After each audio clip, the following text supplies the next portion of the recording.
What's going on? This is the NOC, the Nerds of Color, and we are back with another ShoPowSho. I am Kuyapi, aka Patrick Michael Strange, your Babinka boy, your holla holla homie, and the leader of the Cine Gang. But I can't do this alone, so I have the Lechon ladies, the Tocino Terminators, and the Dinaguan Destroyers, the amazing Ates, Catafort, and Viva Valentina. What's up, y'all? What's up? I love it every time.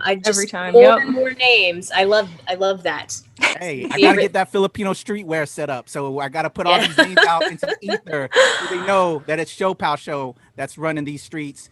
Pinoys are here. We're doing it big. It's 2021, y'all. So super excited for today's interview because she held it down for us in the entertainment industry in 2020, despite it being a trash year for most of us. She made it big, man, and I'm just so excited and just inspired by her. I can't wait to get into her story and to talk a little bit more again on some insight on Yellow Rose as well. Please welcome Diane Paragas. Welcome. Air horns. Hi, Diane. Hi. Happy New Year. Happy New Year. We all survived, right? We survived. Oh, goodness. Thank you so much for joining us. You are Nerds of Color fam. Thank you for joining my boy Keith and Southern Fried Asians, along with Eva. This is amazing to have you on the ShoPowSho now, our Filipino-centric show on the Nerds of Color Network. So thank you so much. Really appreciate your time. So awesome. I'm going to pass it to Tina with our first question out the gate. Let's go.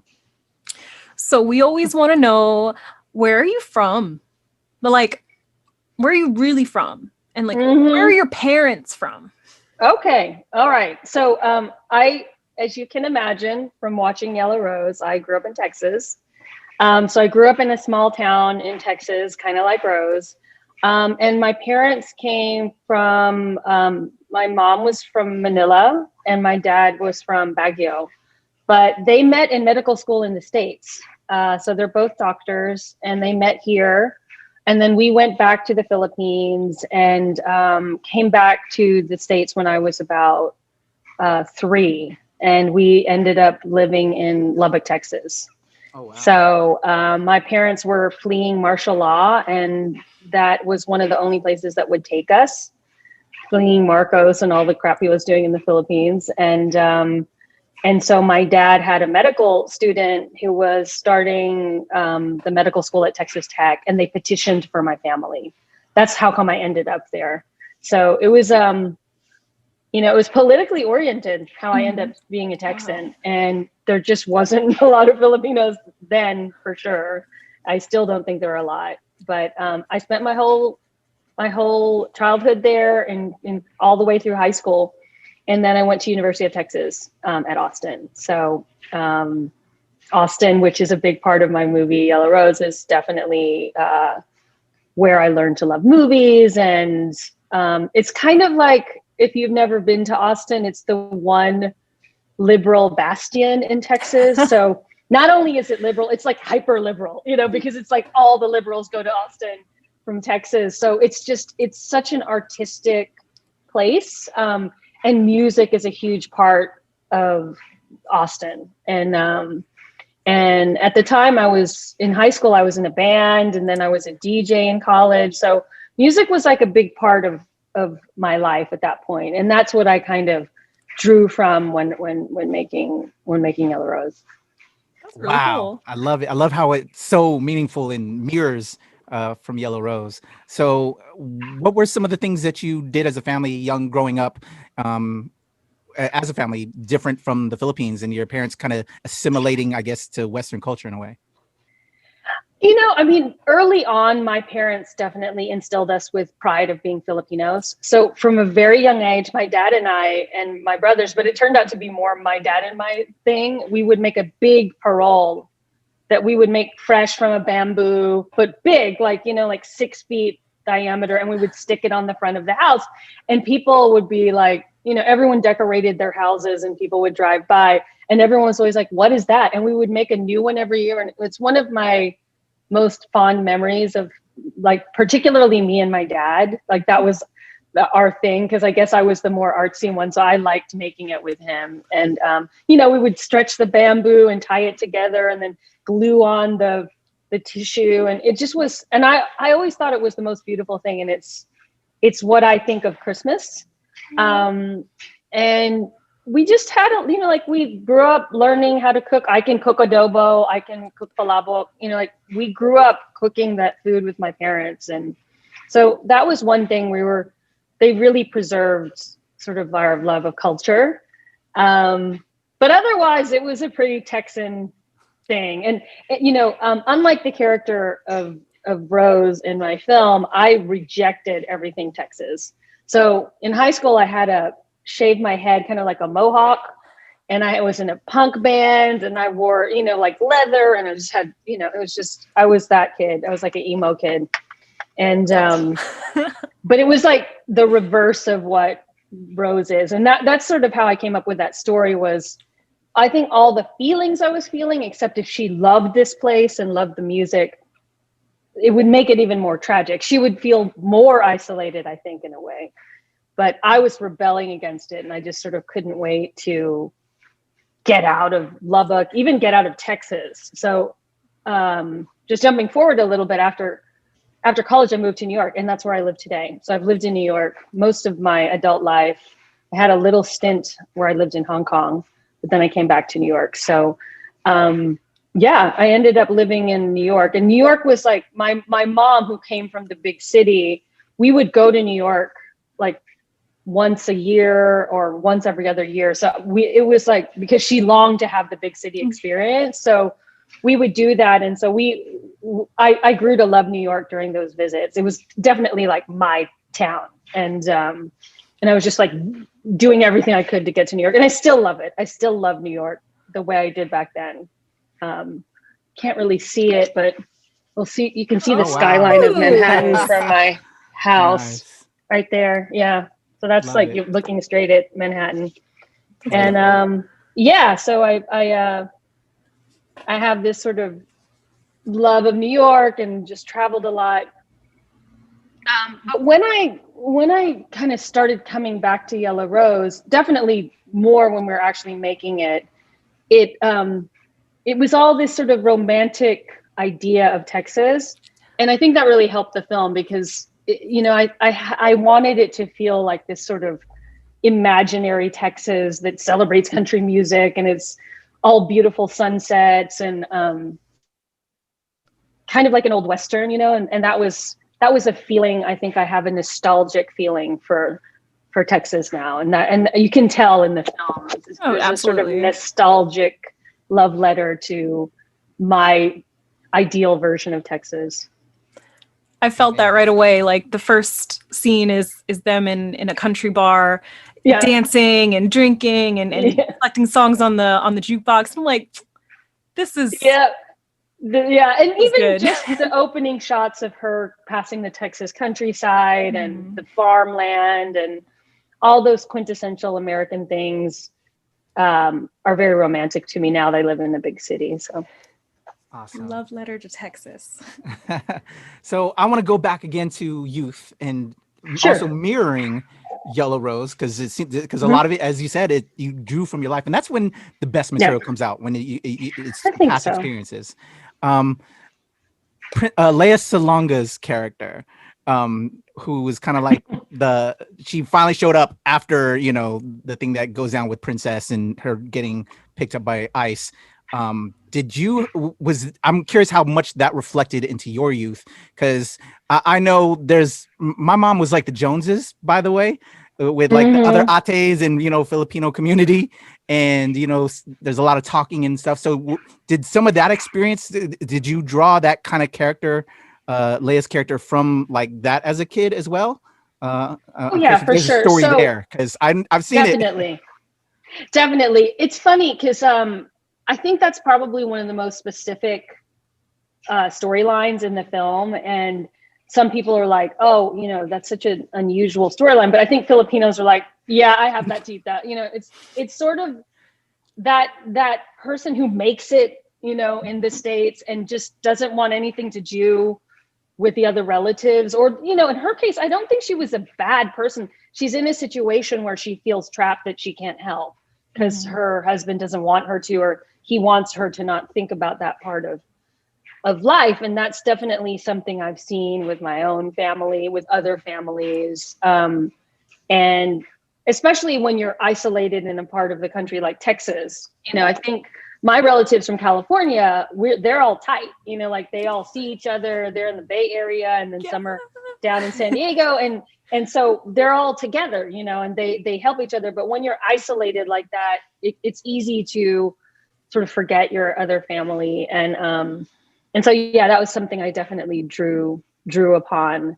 But, you know, I think at the end, I don't want to give any spoilers. She does come back around. So I wanted to give her a little moment where, you know, she still loves her niece, you know? Yeah.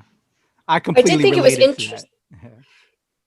I did think it was kind of interesting that this movie has more of a fragmented sense of what Filipino family is. And I think that so many of the limited, you know, catalog that we have for the Fil-Am experience is always like, oh, big supportive family. And even if they're not supportive, then it's, you know, out of a sense of good. And this is the first time I think that we really see something where it's like, it's more complicated than that. Oh yeah, definitely. And she doesn't have the big family network. Her mom and her, you know, they're really like alone in the world. And that was, you know, that wasn't really my situation. We were still very close with the relatives who came later on. Like we were the first to come to the States, but some of my relatives came later, and we had most of my relatives were back in the Philippines. So we would go back and forth from the Philippines when I got older. And my older brother actually lives in the Philippines and has for most of his adult life, and his kids grew up there. So a little shout out, the kids in the end of the movie are my nephews who live in the Philippines. Hey. And my daughter's in the film. She plays Leia's daughter. I kind of, you know, it's a Filipino film. We got to put our family in there. And they asked to be in it. You know, they're like, you know, how are we going to get into it? So one of my questions was going to be if you had made a cameo in it somewhere. I did make a cameo, but we cut the scene, not because I was bad, but it just didn't fit in the final film. It's this stupid cameo where I'm like the pawn shop owner where she buys. So we just like cut that scene. But I did not do a cameo. I did, but it didn't make it in the final cut. Man, extra directors, extended cut. Yeah, exactly. One more thing about family, and this is I tried to keep most of my questions about the movie general, because, you know, no spoilers, everybody should go watch this, it's great. But this one's specific, but it's really early on. I really liked the setup for the relationship between Rose and her mom as being mostly a positive relationship. And I'll tell you, the specific scene that I absolutely loved about this was when Rose is kind of messing around and her mom comes in and she's like, "Where are your books?" And you think from like the setup that, oh, this is going to be the classic, like, "Why aren't you studying? I fought for you, you know, for you to be here" conversation, but it's not. Then they just kind of enjoy each other's company and they agree to disagree and they have a nice night together. And I was like, oh, I love that. I have to give so much credit to Princess Punsalan, who plays her mom. She, you know, the scene as written, definitely they end up, you know, in bed and they're hugging and stuff. But Princess's instinct during rehearsal was to laugh, just because she was going in there trying to be all the tough mom. And then she just looks at her daughter and she just loves her daughter. And she's like, and this is so Filipino. Like when things get rough, we laugh. Like that is, I don't know that's so Filipino. We kind of laugh at the most adverse times, or we're, you know, and then later on, you see that later on in this, without spoiling, they laugh again in a moment that's very heart-wrenching. You know, Rose makes her mom laugh. And so that was their relationship. You know, they love each other, they laugh. It's so Filipino, you know, and they end up laughing and singing, you know? Yeah. So I actually wanted to break that trope because my parents were very supportive of me being an artist, and wonderful. always were. So, you know, in my experience, that was the case. I mean, she does want her to study, but you know, she's like, all right, whatever. Awesome. That's what I was going to lead into, to take it back to, you know, the growing up and everything. So in high school, when you're getting ready to choose to go to college, a lot of us are, you know, the Filipino way. If they don't want to put us in, they don't want us to go to the arts. They're not very supportive to go to the arts. And your parents were in the medical field, which, you know, it either become a doctor or a lawyer or accountant. And so they were. Yeah, no, they didn't. They didn't. You know, I will say that my mom is a writer. She writes poetry and short stories. So, and she wrote plays when she was in college. So I got that from her. I mean, I have that, I think, because of her. And she was pushed into being a doctor. But I think if she were left to her own devices, she would have been a novelist or a writer. And so she kind of encouraged me for that when she saw early on. You know, but I didn't study film in college. And I think mostly because although I was a huge film and cinephile, just at that point, there were no women directors. And it just didn't seem like an option to me. There was no examples. It never occurred to me, which is interesting because there was a lot of films that were being made that were in Austin at that time, and the film department in Austin is in UT at Austin is actually quite well known, and yet I didn't pursue it, mostly because of being a woman. I would say I found my way into film later on when I moved to New York, but and I did study film studies a little bit, but I didn't major in film. So that's one thing that I think took me longer in my career to get where I am, was that I didn't pursue it. I found it later in my life and later in my career. Yeah. And that is why representation matters. Absolutely. Yeah. Not just seeing yourself in front of the screen, but also behind the screen. And one thing that I really try to do as much as I can is bring other Filipinos and other women into productions that I do. So not to jump ahead too much, but you know, the way I've been supporting myself before Yellow Rose was by directing commercials, directing national commercials and stuff. And I was always actually up until the last company that I'm signed with, it's the only woman on the roster of these companies that are, you know, represent all these big directors. And I was always the only one for like maybe 10 years, the only woman on the roster. And so I would try to hire, when I could, female cinematographers, female sound, Filipino people when I could. So I think that it's not just about representing for yourself, but when you get to a position to just bring other people with you, that's really how we're going to really make a difference and make a splash and really get in there. And there are a lot of Filipinos in the business, and we're just, you know, I think, Patrick, you're part of it. We have this little group called Philippine X Filmmakers, and you know, we do try to help each other and help promote each other's projects, and you know, give advice when we can. So that's very important to me. I was telling my agents the other day, like, they were like, "Oh, what director, what career trajectory do you see yourself having in the next, you know, 10 years, 20 years?" I said, you know, the person that I probably admire more from what she does for the community in a way than what she does as a director. I mean, I also admire her as a director, is Ava DuVernay. And she sort of really made it a point to create platforms so other female directors and people of color directors have, you know, so she has her own distribution company. She created Queen Sugar, which gave a lot of my own friends opportunities to direct episodic films. She only hired women for that show, which was a policy of hers.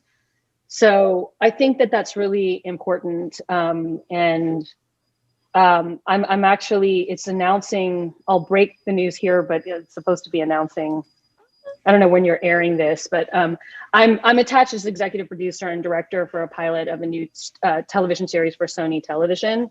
And, you know, like, my hope is that we can get more women directors in there as well. And yes. Yeah. So I'm really, I don't know is this live? No. Okay. I think it's announcing sometime next week. So if you could hold it until that announces. But it's gonna drop next Monday, actually. Yeah. Oh, perfect. I think we're announcing by then. I'll let you know. Yeah. Otherwise, you can cut that part out. Yeah. We still love to hear it. Yeah, we like to hear it personally. So that's all. Sure. Don't want to get in trouble. Congratulations. That's awesome. Yes, congratulations. That's super amazing. So, all right. So let's finish up college in Texas, then leading to New York. What would you say the biggest lesson you learned in college and again, because you weren't really into film yet until you moved to New York, what was the biggest lesson you learned leaving Texas and then going into the New York trajectory? And what was the career path? Like, what was the plan? Yeah. Well, I was studying Asia Studies. So I was in a program in UT called Plan One, which was like a liberal arts thing, and you write a thesis. So I wrote about China and the media, but I also had a minor in film studies. And I will say, I think the most profound thing to my career later on is I did begin to maybe think in the back of my mind about being a director, because I started watching a lot of foreign films, particularly films from China, because of my major. I watched the early work of Zhang Yimou, who made this movie called Judo. And I think I talk about this, that I remember seeing that movie in the movie theater, and it was an all Asian cast. It was a Gong Li who, looked a little bit like me. Just she had an Asian face, and she was the lead. And it was a very unusual film. It was not much went on, and it just felt like art. And it's one of my favorite films still. And it just felt like something different, a different way of looking at movies. It wasn't just entertainment; it was an art form. And then seeing a full all Asian cast really inspired me and really motivated me. And I think that was the beginnings of me thinking I could do that, because a couple years later, after moving to New York, I wrote my first script. So it wasn't that long, and and then I just voraciously watched sort of art films from that point on. Then when I moved to New York, I went to the New York Film Festival every year and watched these sort of international directors like Wong Kar-wai and all these other directors who influenced me later on as a director. So that was the beginning of my cinephile addiction. I just voraciously watched everything. Love it. So you got into documentary work, and also which is with a message. There's a message there. There's a story that you're telling. As a filmmaker myself, I want to entertain, but I also want to educate. I want to tell something important that a lot of us don't know. And you're doing that. You did that with Yellow Rose. And can you talk about what drove you into wanting to get into documentary work, and just in general and leading up to Yellow Rose, writing things that put a spotlight on things important as immigration? And then I know your upcoming project that I'd love for you to talk about as well. But if you can speak on that. I'll tell you that I never intended to be a documentary filmmaker. I wrote the 2 scripts before anything, and I tried to get those films made, and just nobody would finance it. And then I just sort of found myself. So I start back a little bit. My first job was in advertising, where I learned, actually right after college, now that I think of it, I went straight into production, because I was at an ad agency, and pretty quickly I wanted to be in the production department of the ad agency. And this was a small agency that was geared towards making content for Asians. Because my major was Asia Studies, I had some way in there. And so I got in, and then, like I said, very quickly, I realized they didn't have a production department per se. So I convinced them to let me be the agency producer. And then I hired a company called UDirect, and they let the agency producers direct. So I was like, I'm going to hire you for all these commercials, but you have to be my film school. Like, you got to teach me what the hell's going on. And they did. And they're like, okay, it was just like a mutual symbiotic thing. And that's how I learned to be a filmmaker, which is great, because they were bigger budgets. I'm working with top colorists. I'm like going around all these places. I even shot a commercial in Hong Kong, which is where I learned about Hong Kong and how I ended up there. And right after that job, I went to MTV. And at MTV, I was part of a team that started MTV Asia. And so I was kind of like doing all this kind of stuff. And then after that, I decided to move to Hong Kong. I don't know why. I think I just wanted to live abroad, and because I studied China, it was going through like this historical moment. And so I went there not knowing anyone. I didn't have a job. I just went there. Really stupid in hindsight, but I found my way to get a job with this small production company. And we did a little show called Living Asia for Discovery Channel. And the host of that show was Lea Salonga. So that was the first person I ever directed, which is a crazy thing. Wow. I told her the story later on, but I mean, like, she had one day where she did all the stand-ups, you know, and I was like, she's never going to remember me, you know, years later when I did Yellow Rose. And she remembered. I was like, oh my God. Incredible, right? Like, it was one day. And so she remembered though. So, you know, and she, you know, I'm sure we'll be talking about this later, but she's just such an incredible person. The fact that she remembered me, that says a lot about who she is. And she really is that person. She's just a great human being. I can't say enough about her. But yeah, so that was kind of my first like documentary experience, was on this show, because it was a show that documented the cultures of Asia, like Beijing opera and all these like cultures throughout the country, including like traditional cultures out of the Philippines. And so we shot all over Asia, India. So I traveled all over Asia for a year. And then I went back to New York and started my own production company. And I directed my first documentary, which was called Kababayan, which is about Filipinos in America, for PBS. And that's how I became. By the way, I want to see that. Yeah, that was you know, kind of me becoming a director, I guess. And it was, you know, it was a small film, but it was commissioned by PBS. And that's where I kind of started my company and started making documentaries for real, for television and stuff like that. But yeah, that's kind of how I became in the business. And awesome. Yeah. I love it.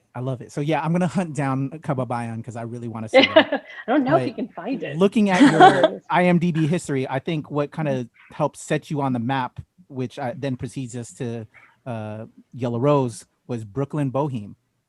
Yes, you say that was what kind of definitely gave you the footing and got you aware in Hollywood? That's right. So I made a movie called Brooklyn Boheme. It had Spike Lee and Chris Rock and Rosie Perez and all these people in it. And it was based on a memoir of my good friend and mentor, Nelson George. It was based on his book, City Kid. And it talked about his experience being young and Black and bright and creative in Brooklyn in the early 90s, late 80s. And it was just this community of people like Spike and Chris Rock and Wesley Snipes, Halle Berry. I mean, all these people lived in this neighborhood called Fort Greene and were friends with each other. There were painters, and it was just this very romantic time. And so we made this little documentary about it. And it went on to open the Urban World Festival. We got picked up by Showtime. We showed at BAM. So it had some success, and we won the Black Reel Award for Best Documentary. So it kind of like, it put me on the map a little bit. And then after that, I started directing commercials, which is kind of a interesting thing. Is I just, you know, I just sort of felt like I wanted to do bigger productions. And around that time is when I reopened Yellow Rose, which I had written and tried to make and then put aside and thought it would never happen. And now I was had a little bit more attention, had a little bit more experience as a director. And so that's when I really started kind of going after it. And that took a long time even then. It was like a couple of years of getting the money together for a short. And then we got the money not that soon after to do the feature, but and that's very normal. Between 5 to 7 years to get a feature off the ground is not unheard of. Unfortunately, it does sometimes take that long, but that's not that's not as unusual. It's just that I'd written it such a long time ago and I kind of brought it back. And the story I have about that is, you know, by this point, a lot of my friends are filmmakers, and one of my best friends was premiering her film at Toronto Film Festival. I went there to support her. So I was watching a lot of films, which you never do. When you're in a film festival with your own film, you're just doing your own film stuff, but you almost don't have time to watch other films. But this one, I was watching tons of films. And one of the films I saw was by a director called Mira Nair. And it was with Riz Ahmed. He was the lead. I think it was his first role, called The Reluctant Fundamentalist. And I was just like, wow, this movie's amazing. And she had done all these movies with like Reese Witherspoon and like big budget Hollywood movies with predominantly white casts. And someone asked her, like, why did you go back to a South Asian story? So it was about a Pakistani young man based on a novel. And she said, you know what it is all this time I've been doing this Hollywood stuff, I realized that there were no other Indian movies or South Asian movies being made. And she's like, I realized that if I'm not going to do it, nobody's going to do it. Or other people will tell our stories, like Slumdog Millionaire. And she was like, no, we should tell our own stories. And I think I just remember watching her, and I'd long admired her. She had a similar trajectory where she started in documentaries and moved into narratives. And she did the great film, The Mississippi Masala, which is one of my favorite films of her. Sarita Chowdhury. And so I just admired her. So that's why I went to that film. But hearing her say that made me think, yeah, that's friggin' right. Because guess what? In all this time I haven't made my film, there also hasn't been another film, because it's been however long since the debut. There's just nothing out there. And so I'm just like, I don't care. This time, I don't care how long it takes. I'm going to make this damn movie, and I'm going to put a Filipino in the lead, and I don't care how long it takes. And I'm not going to compromise it. And I just decided that I didn't think it would take as long as it did even then, but I'm so glad, because I think we didn't have a huge budget, but I got to tell the story the way I wanted to tell it. And I actually think the world was more ready to receive it now, and for sure. So everything comes in its time. And I think for young people, because we live in a culture that's such an immediate gratification, you want to put a video out there and get 1 million likes, and if you don't, you're just, but people have to hone their craft. All that time I was waiting, I was making stuff, I was creating stuff, I was learning my craft. I'm still learning my craft. So, just keep doing it. And if you can keep sustaining yourself like I did, I've been a working director for all of my career. That's the universe telling you, you can do this, And so I think maybe without the fact that I was a working director, maybe I would have given up. But, I was finding ways to make stuff this whole time.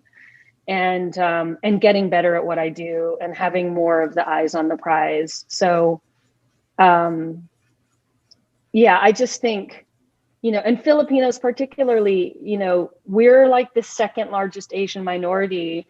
And even though there's a very well-established Asian American film circuit, which I didn't know about until I did Yellow Rose, we still didn't have a presence there. Like I was the first Filipino woman to open the LA Asian Film Festival.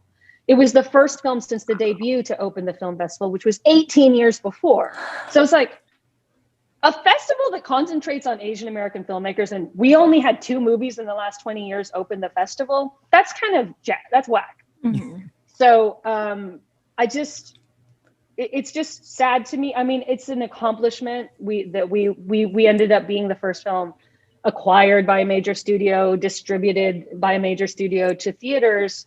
But it's also sad that it took us this long. Hell yeah. I mean, we've been here in the country since 1537. I mean, we've been here a long time. We have the closest relationship to America than any other Asian group. And we're just like tossed aside. And, I still feel that within the Asian American community, we're still not really taking that seriously. Hell yeah. I actually would love to think what this movie would have done if the lead were Korean or the lead were Chinese. I think it would have done more.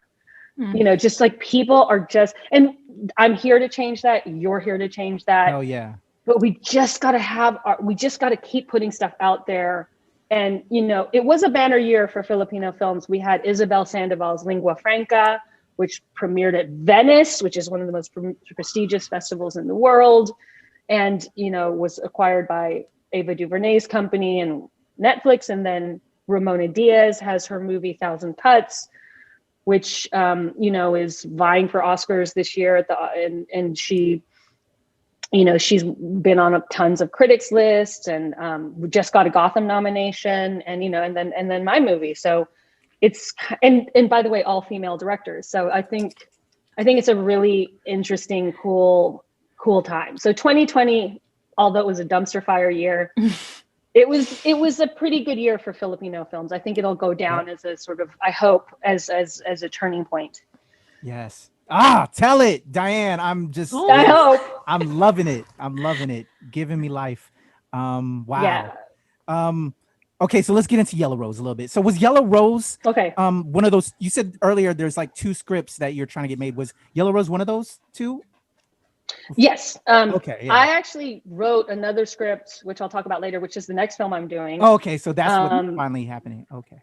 Yeah, the first thing I ever wrote was a story called Lizards, which I'll talk about later. And then after that, I wrote this story called Yellow Rose.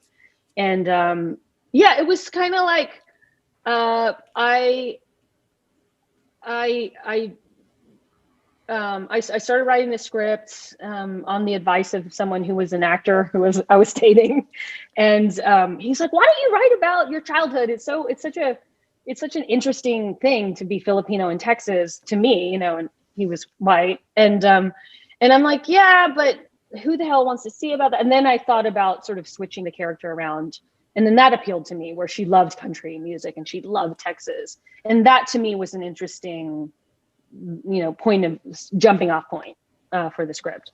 So I started writing it, and I worked with a young writer from NYU, Selena Ciprigasso, to write the first draft.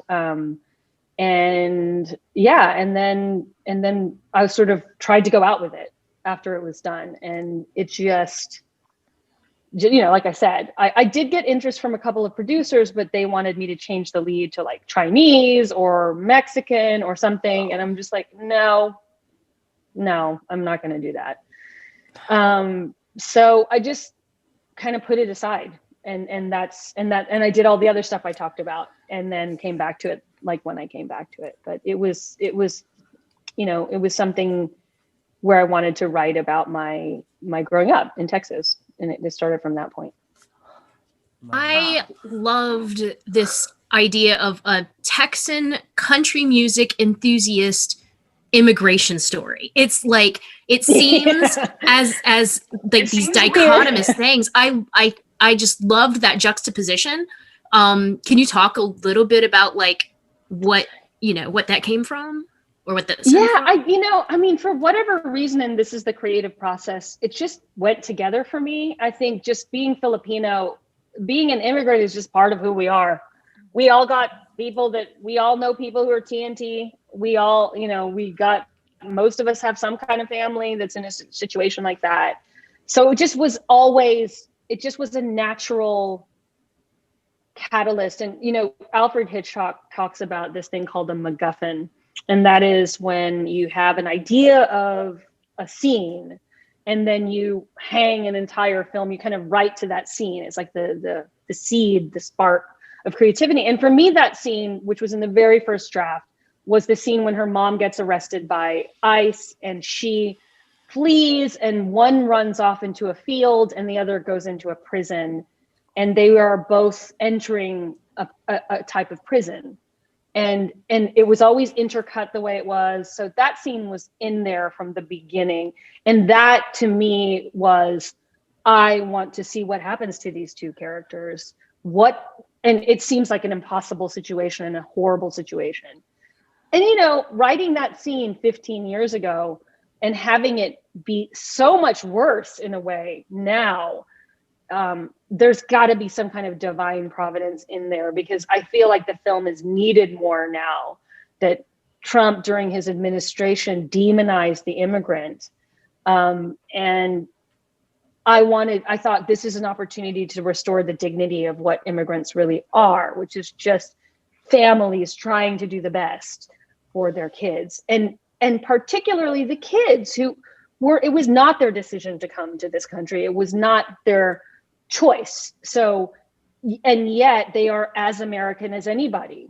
And so the opportunity to tell that particular part of the immigrant story was really great. But yes, you know, I mean, I love doing mashups, and I think that's partly how I think.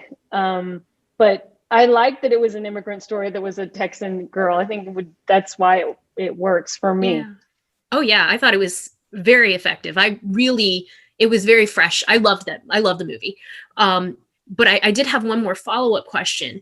Well, and a little background about me. I have family in Texas, but not blood family. So my ex-stepfather was, you know, Texas born and bred, Cowboys fan all the way, you know, gun carrying, whole, you know, the stereotype.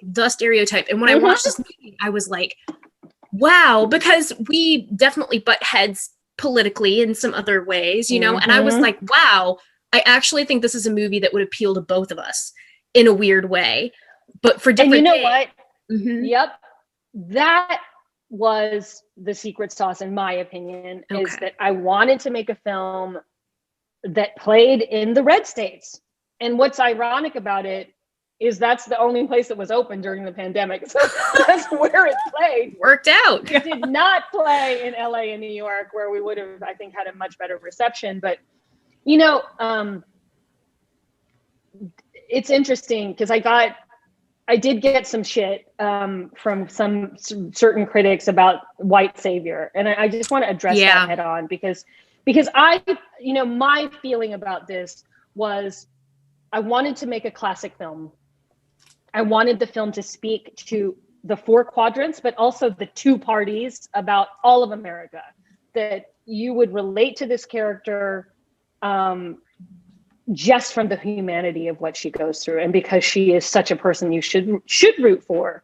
So at the end of my screenings, I have to tell you, I know I did the right move, because so many white men, many of whom were very conservative and Trump supporters, came up to me and said, thank you for telling this story. I never would think about it that way, because I think partly because there's the character of Dale, who, while he doesn't go all the way to save her, he does help her.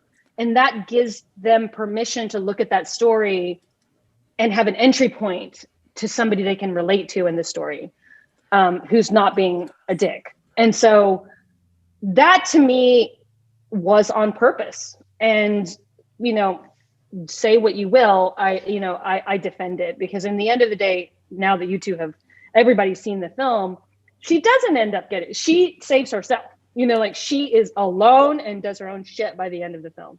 And that was also very important to me. She's the one on the poster. It's her looking at you on the poster. It's a big ass Filipino head. Someone took a picture of, they had the poster all around the theaters, although no one went, but it was like on one side it was Robert De Niro, and the other side it was like the re-release of Star Wars, and then Yellow Rose like in the middle. And I'm like, what the hell? It's like De Niro, Star Wars, and Yellow Rose. So I'm like, you know what? How could that, you know, it's just a different thing.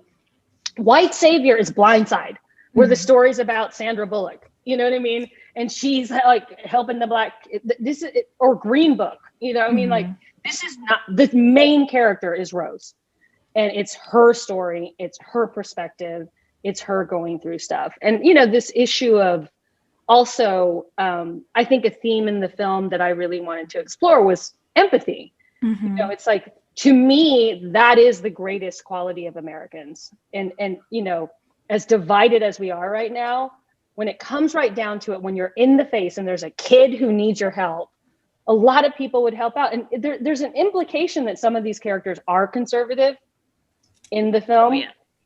And yet they care about her for her talent, her undeniable talent, and that she's a kid that got a raw deal, you know? So Did I experience racism? Absolutely. I mean, there's racism in the film, that she's called Yellow Rose in school because people are racially slandering her. She doesn't sing because she's, traumatized by that. So it's definitely in there. I just felt like there were scenes that I had that were very much like Rose standing up and being like, fuck you, and white people, this and that, and there's like the white guard is like telling off the parents. There's like this whole confrontation, and I was screening it and I was watching that scene over and over again, and I wrote that scene because I was pissed about Trump and the whole world. And to me, it took me out, because it's like I just felt, here it is, soapbox filmmaking. And I know that even when I agree with the politics in the film, when someone starts preaching at me in a monologue, it loses me. Mm-hmm. So I took it out because I wanted the enemy not to be a systemic enemy. So if you notice, most of the ICE officers are in shadow.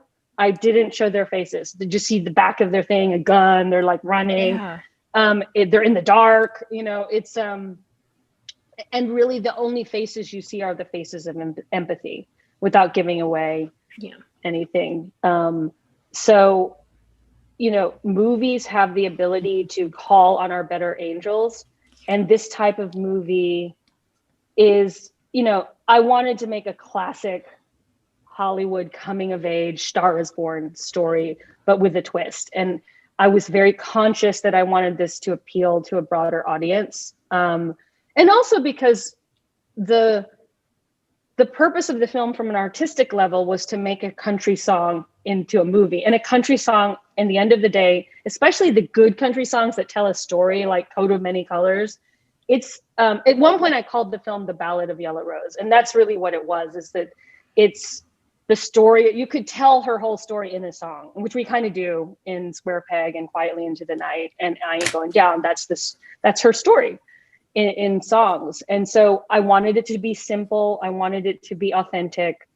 And I wanted it to have that American sincereness and American,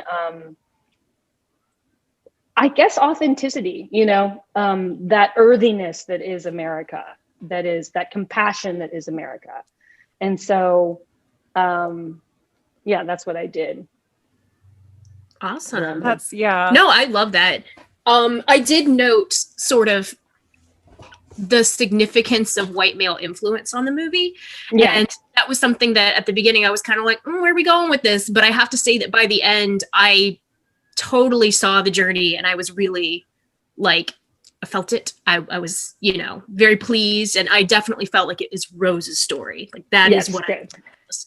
Yes. I love that. I totally felt that, where when you mentioned that it's really showing the white character showing empathy.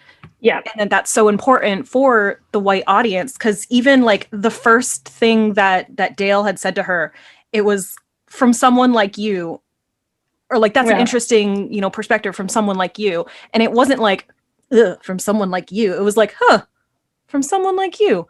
And then her response was, there's all kinds of fans. And it was so that's it. I was like, look at this man, he's going to be shitty to her. And then he wasn't. And it was like this kind of like almost this teaching moment.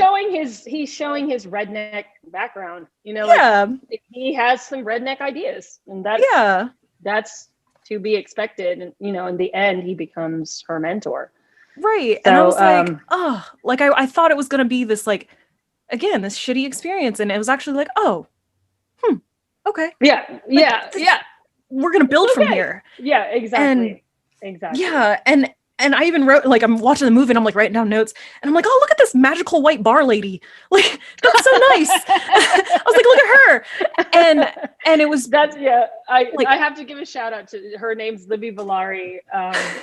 And she played the mayor in Friday Night Lights. She also played Patricia Arquette's mother in Boyhood in Richard Linklater's film. And she's just, when I was auditioning for the part, a lot of the characters I cast in Texas, she just walked in. I'm like, I'm done. She's Jolene. She's like, yeah, I am Jolene. This is how I talk. This is how I dress. This is how I think. And now her character, I just leaned into who she really is. And she is a liberal. I mean, she is. And by the way, there are liberal Texans, and she's one of them. She's obviously helping out knowingly undocumented people, and you know, she's like very happy to help her, but not all the way. Again, you know, like she makes her get out at a certain point. So, yeah, but she is.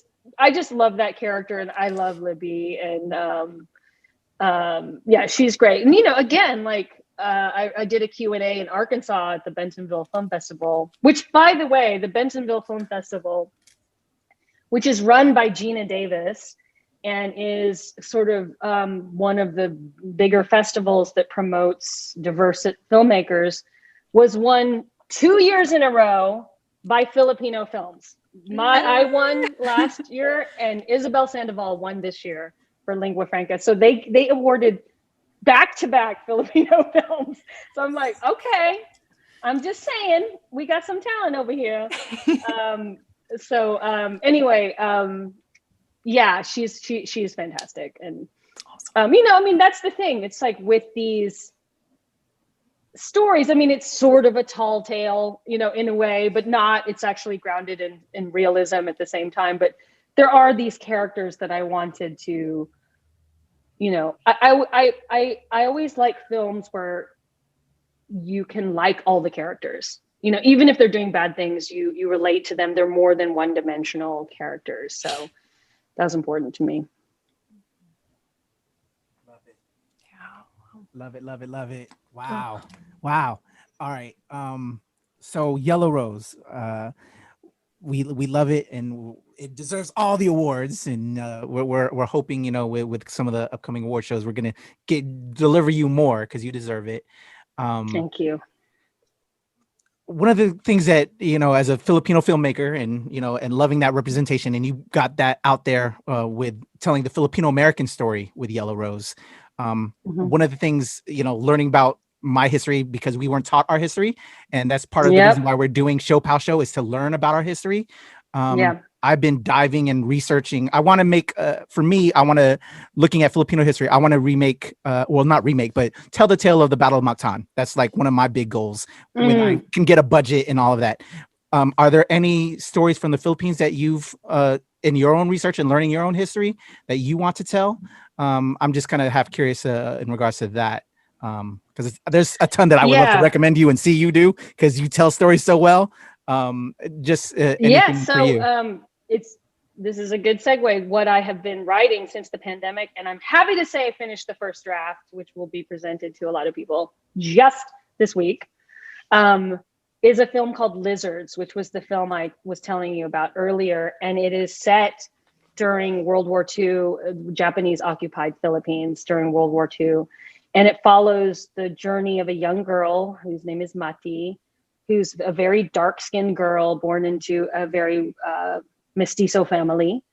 And we find out later that she is the actual daughter of the maid, and not the mom, which is why she looks different than the other people in the family. And when she finds that out during her debut, she runs away to be with her mom in the countryside. And at that time, the Japanese invade the Philippines, and she becomes a guerrilla in the war.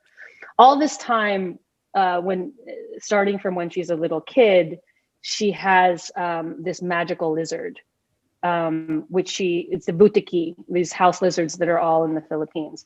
But this lizard kind of has this magical quality. And the reason she relates to the lizard is because they can shed their skin. And her skin is the thing that she hates the most about herself.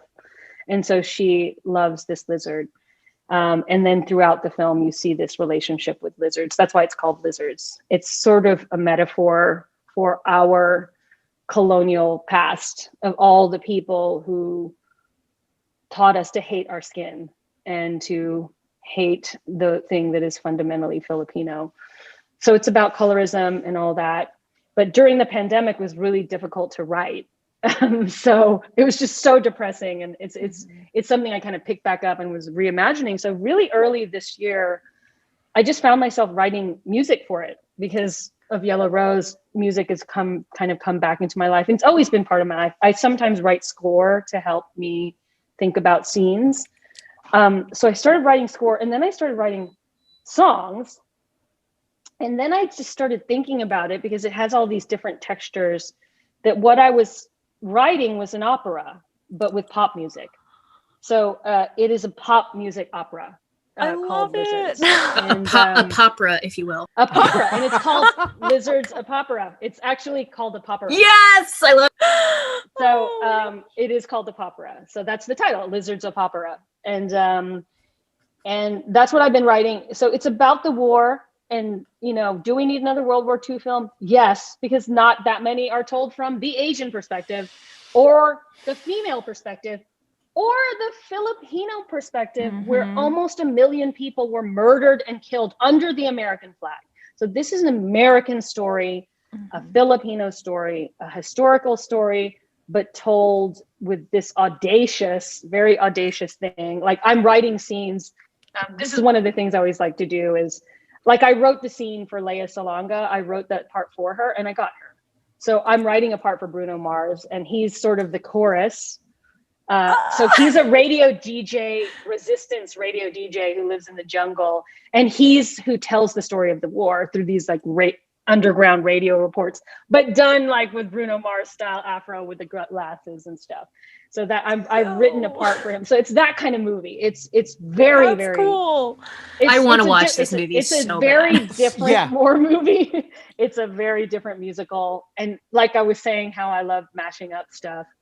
This just is like the ultimate mashup. It's not cheap. It's very ambitious, but I'm just swinging for the fences. I got some attention from some pretty big studios because of Yellow Rose, and they are actually, believe it or not, waiting. They're excited about it. So that's what I'm working on. I'm really excited about it. It's definitely more of a big statement of who I am as a director. Yeah. But I love that while it's a war film, I think it's more about colonialism and colorism. Yes. Than almost anything, and war. And that is part of what the war was about. Yes. We were fighting under America because they fucking colonized us in the first place.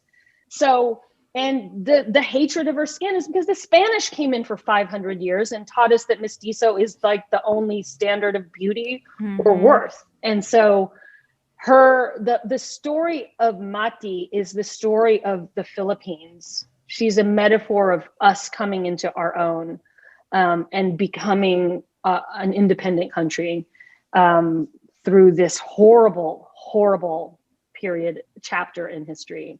And I show a lot of stuff like the comfort women, which was a big part. I don't want to give away too much, but I'm really excited about it. Oh my God. I can tell you that Ruby Ibarra is already writing a song for me called Gorilla Bitches. Yes. So she's writing a song called Gorilla Bitches because Mati eventually joins up with this female vigilante guerrilla group, which, by the way, existed in the war.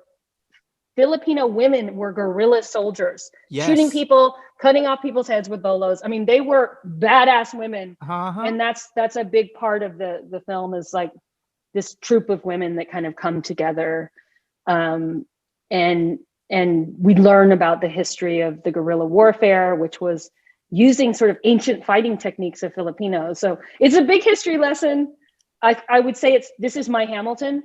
Yes, getting big Hamilton vibes. Yeah, this is my Hamilton. So I'm just super excited about it. It's what I've been working on for most of the year.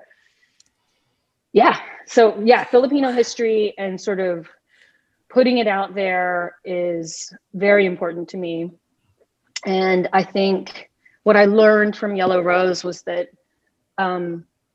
music and films are, for me, a big part of who I am as a filmmaker. And this is going to take it to the next level because it's like, it is an opera. I mean, just because of the bigness of it, what happens in it is extreme.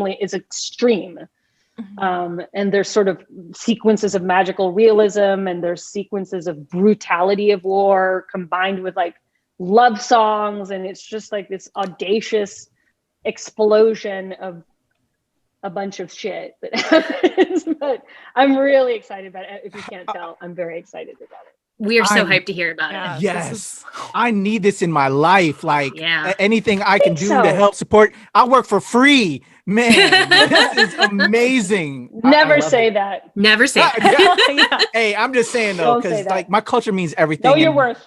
This is the stories we need to tell, and just oh my God, I love it. I love the idea. This is so beautiful. I look forward to seeing all of the theater kids at Denny's 2:00 in the morning singing all of these songs. Like that's what I'm looking forward to. I'm looking for that too. I think, it's funny. I just watched The Prom, and it's just, I feel like when people make musicals in movies, they're always the translation of what's on Broadway.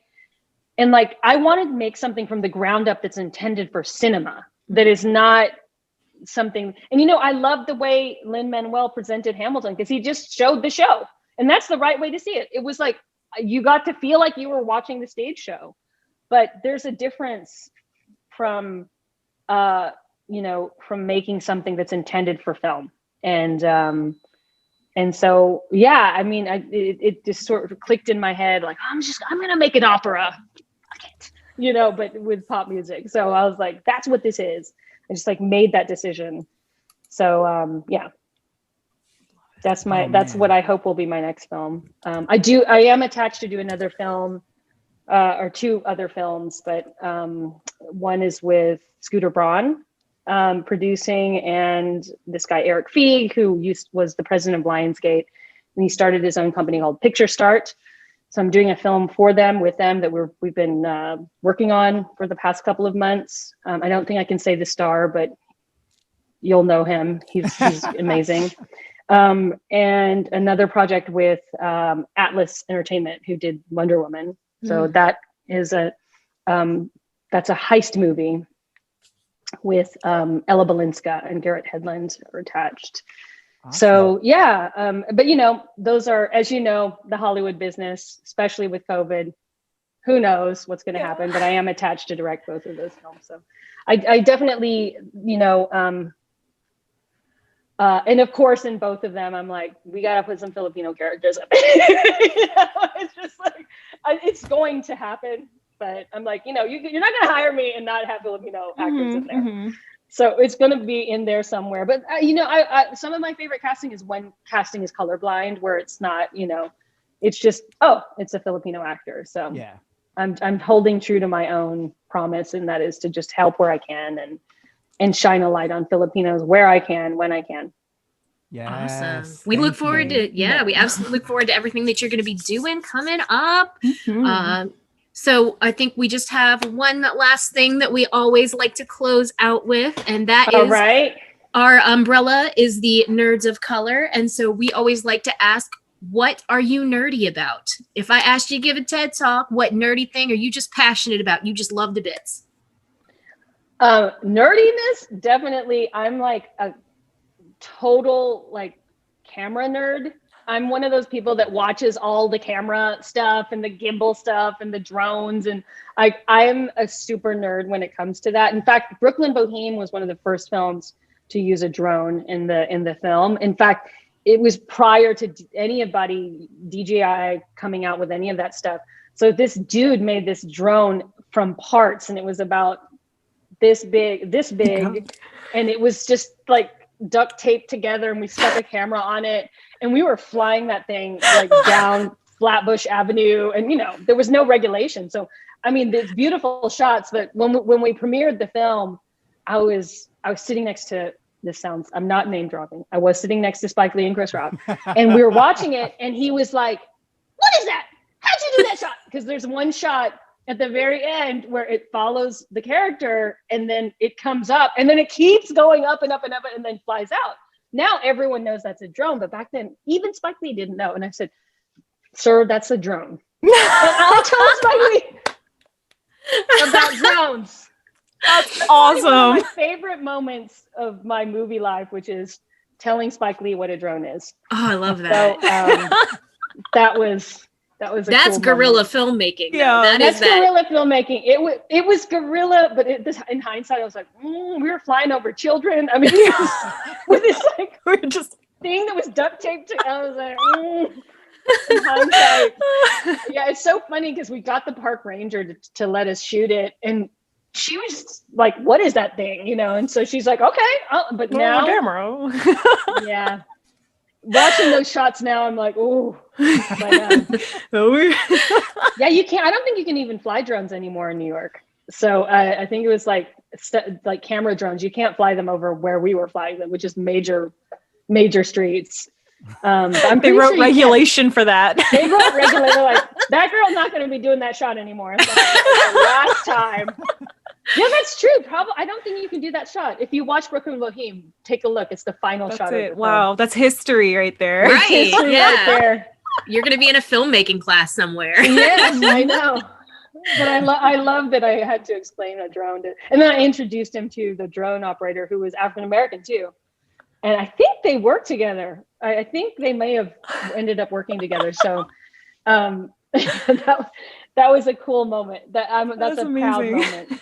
Awesome. For me. Love it. Oh my gosh, Diane, this is awesome. This was so cool. Yeah, it was so fun talking to you. I love the title, ShoPowSho. Yeah. You want to go and get? Yes. I think I'm going to go and get some ShoPow after this because I'm like been thinking about it the whole time. Well, we're working on merch. You're going to get a shirt once I figure out our merch. You don't have a ShoPowSho Oh, shirt. Nice. You can rock one of those. That's awesome. You deserve it. Thank you so much, Diane. Really appreciate your time. This has been an immense pleasure. We would love to have you back on with any of the future projects, especially lizards. Especially lizards. Like I said, Diane. Yeah, and people don't usually. Okay, normally you shouldn't talk about your projects this early on, but I'm so excited about it, and I just want people. I want people to talk about it so that when I go to the big studios, I'm like, listen, all these people want to see this movie. Right, right. So I'm putting it out there. I believe in putting it out there and setting that goal out in the world because you have to hold to your own promise. Speaking it into existence. When it's out there. Exactly. Yeah. Exactly. What did you? I really think that's so important. Pave your own way. You were talking right. earlier about how you made it.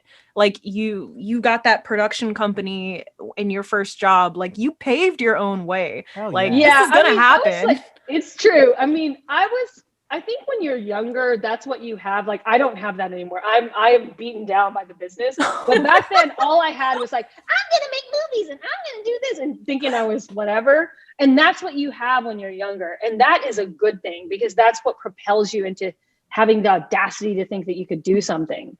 Wrote that down too. So, I wrote the confidence underlined. I love the audacity to do something. I love that. The audacity to do something. That's right. And that you kind of need that. You need that. And I think it helps when you see examples. So, whatever happens with Yellow Rose, I hope young Filipino people will see it and say, hey, I can be a filmmaker too. And do better than me, do your own thing, do other things. And I hope it serves as an example that you can actually do it. Yes. Thank you. Salamat po for paving the way. Yes. Thank you so much. Oh, great chatting. Gems all around. Thank you so much. Yes. Boom. There you go. Miss Diane Paragas. She put us on her back in 2020. And just gave us that representation that was sorely needed. Shout out to her and the whole team at Yellow Rose. Such a beautiful film. Ladies, what do y'all think about that one?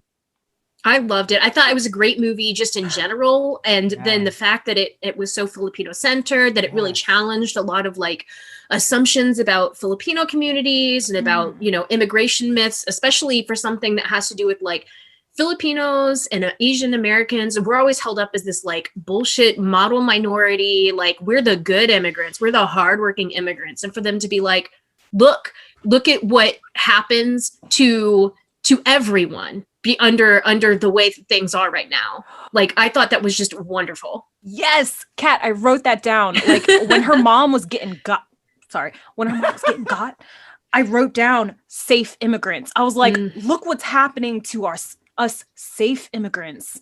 And like that was I'm so glad you brought up that point. That was awesome. Because that there's so much good in that movie. The movie's great, and I I'm in love with Diane. Like, she's so awesome. Like, there's so many the notes that I have written. Like, it was just amazing. Just right off, like, her confidence was just, I'm inspired. Like, I want to go make a movie. I don't know how to make a movie. But her confidence and just her determination to pave her own way, and then and being there for all of us Filipinos to tell our own stories. That's so important. We touched on the representation matters, because always matters, in front of and behind the camera. And something that spoke directly to me was that, like, she took the time to hone her craft. And now she's doing, you know, all this great stuff. And I was so inspired. Parents, you know, so proud. How the parents aren't always supportive at the outset. So shout out to them for supporting her through it. And then just for her keeping that determination, like you said, to, you know, you're going to get setbacks. You're not going to find yourself at first. You're not going to know what you want to do at first. Like, at, you know, in Texas in college, she didn't know it yet. Then she moved to New York, started to find her voice, and then got into commercials. She knew she was going to be a director, all of that, just that story, just keep at it, keep the faith. And, you know, she wanted to make Yellow Rose very early on, didn't happen. And then with Lizards, you know, and now it's coming together. It's so inspiring and beautiful. And as a filmmaker, I've been doing this for years. You know, for me, y'all know my story. Like, last time I act, you know, my 2020 will go, I'm speaking into existence now. Like, we've been speaking stuff into existence. I want to get back in front of the screen and acting in some kind of narrative film, like beyond just hosting, producing this with you guys. Although we're still going to be doing this. I love this, but like, I want to play a character in front of the screen now again. Whether I make it myself or if it's working, maybe with Diane Paragas, which would be so dope, but you know, that's a big dream. But you know what I'm saying? Just things like that. Live and keep pushing, keep striving. It may take a while, but it's going to happen if you believe in yourself. So I just love that. And yo, can we just say, like, I love Yellow Rose, but this Lizards project, Bruno, I just visualized woo. Do you know what it's like? It's like a Filipino across the universe. Yes, is what I'm thinking. Yeah. Like, I need that in my life. I need so that, like, so excited. with everything, with the history, because you know I'm all about the history. And when she said that, that's a perfect segue, because I was like, oh no, she about to hit me. And each part of it, I was like, oh shit, she's taking it there. What? And then she goes to the music. I was like, I was spazzing over here. I'm dying for this. We got to have this. Hollywood, please help Diane make this project. We need this in our lives, yo. Like, it's going to get all my money, please. Absolutely. Yes. I'm so proud. I'm so proud. Yeah. So good. Thank you, Diane. Salamat. Appreciate you coming on. You got cheerleaders in us. We're going to always support. We can't wait to see this happen for you, because you've put in the work and you deserve it. All right, y'all, let's let them know how they can support us and reach out to us and all of that. Who wants to go ahead, let's do it. Okay, sure. I'm Cataphoric. You can hit me up on Instagram, Twitter, or TikTok. I also run the ShoPowSho TikTok. And if you want to see any more behind the scenes action, you can always support us on Patreon or just buy us a coffee. Yes. Tina. I am Viva Valentina. You can find me at viva.valentina on Instagram and TikTok, and on Twitter and chess.com. You can find me at Viva Valentina XO. Yes. Love you, Kat. Love you, Tina. Chess Bully shirts coming soon too, by the way. We're gonna get them Chess Bully shirts. That's right. Yeah. Fight me. We got our resident Chess Bully. Love y'all. I am Kuya P. You can follow me at Train Since 1977 and at Temple Far East. Also at the NRW and at New Release Wednesday, our bigger pop culture sphere. And for our POC specific content, the big daddy to the ShoPowSho site, the Nerds of Color. You can follow us there. So love y'all. Mahakita salamat. Hit us up in the comments. Let us know what y'all want us to bring to you, because we're going to keep on doing it, because we love y'all. This is all about the community, all about the culture for everyone. We love y'all. Mahakita salamat. Mahakita din. Mahakita din.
Hi, this is Diane Paragas. I'm the writer and director of Yellow Rose. Catch me on the ShoPowSho. I'm going to be a guest there and check it out. Hi, my name is Diane Paragas. I'm the writer and director of Yellow Rose. And my Filipino heritage is important to me because being Filipino taught me to be creative, taught me to be compassionate, taught me to laugh my ass off, eat with all the gusto that you can, and just be proud, of where you come from. I wanted to tell you. Yeah, thank you. It's crazy looking at you because you look like my mother, actually. No way. My mom when she was younger. Your headshots and everything like that. Uh-huh. And I love my mother to death, and I feel like I'm talking to my mom when she was young. And it's so awesome. and